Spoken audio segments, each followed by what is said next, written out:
Hello बच्चों, चलिए प्रश्न को पढ़ते हैं और समझते हैं। मान ज्ञात कीजिए और हमें एक समाकलन दिया है बच्चों, 2 cos x/3 sin की घात 2x - 1 और हमें इसके समाकलन का मान ज्ञात करना है। ठीक है बच्चों, तो प्रश्न को हल करने से पहले प्रश्न के लिए बच्चों हम मुख्य अवधारणा लिख लेते हैं। ठीक है बच्चों, देखो प्रश्न की मुख्य अवधारणा जिसकी सहायता से हम इस प्रश्न को हल करेंगे। मुख्य अवधारणा में बच्चों हम समाकलन के कुछ सूत्रों को लिखेंगे। ठीक है, तो देखो जिसमें पहला सूत्र हमारा क्या होगा। तो इसमें पहला सूत्र हम लिखेंगे कि यदि समाकलन करना हो हमें के डी एक्स का, जहाँ के क्या है बच्चों, कोई भी एक वास्तविक संख्या है, तो इसका समाकलन होता है के एक्स प्लस सी। ठीक है बच्चों, यहाँ के कोई भी वास्तविक संख्या हो सकता है। ठीक है, और इसी में बच्चों हम दूसरा सूत्र लिखेंगे कि समाकलन कॉट एक्स गुणा कोसेक एक्स, इसका जो समाकलन होता है वह होता है माइनस का कोसेक एक्स प्लस सी। ठीक है, तो ये दो सूत्रों का प्रयोग हम इस प्रश्न में बच्चों करेंगे। आइए, जो प्रश्न दिया है उसको मैं आई के बराबर मान लेता हूं।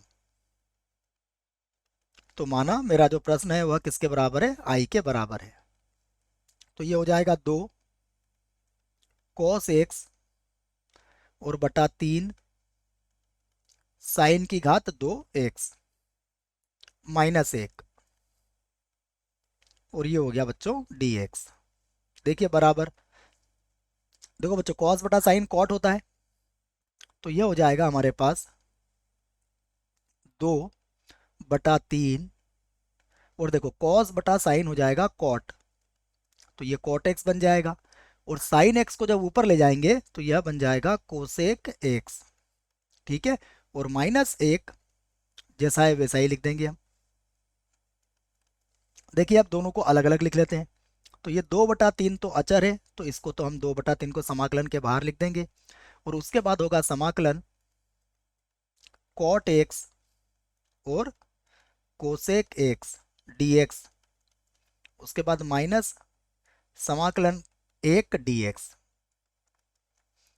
अब देखिए बच्चों, इसका समाकलन का सूत्र मैंने आपको मुख्य अवधारणा में लिखवा दिया है, उसे ही लिख लेते हैं। देखो तो ये क्या बन जाएगा, ये बनेगा माइनस का कोसेक एक्स, तो ये होगा माइनस का 2/3, और इसका समाकलन हो जाएगा कोसेक एक्स, और -1 का समाकलन हो जाएगा बच्चों 1x अर्थात x, और प्लस में एक अचर c का प्रयोग यहाँ पर कर लूंगा। तो यही मेरे प्रश्न का उत्तर होगा। आशा करता हूँ आपको इस प्रश्न का उत्तर समझ में आया होगा। धन्यवाद।